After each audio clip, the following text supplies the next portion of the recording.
So banker mum and dad, we hear that all the time. But I'm now beginning to hear sandwich generation as well. So what's all that about? Is that the kind of people that go to Costa on a Friday and get 25% off?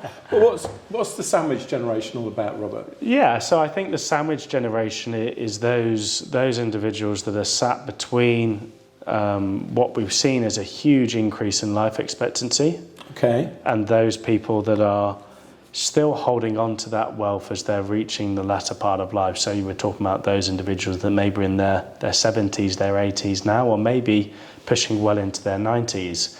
Now, invariably with that extension of life, which should be celebrated, that's meant that the flow of money down through the generations has somewhat been delayed.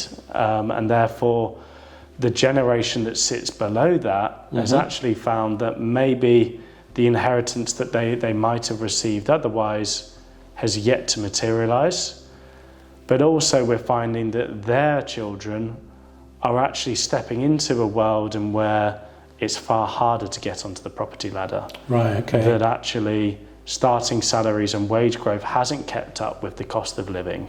Right. And therefore, we may well see that invariably some of the wealth that was intended to trickle down to the sandwich generation, as we're calling it, may well find that it skips them altogether and funnels straight down into their children and their children as well. So interesting. So I think we're at an interesting period in society where actually people are asking themselves what is the right thing for their family, what is the right thing as they see that wealth trickle down through their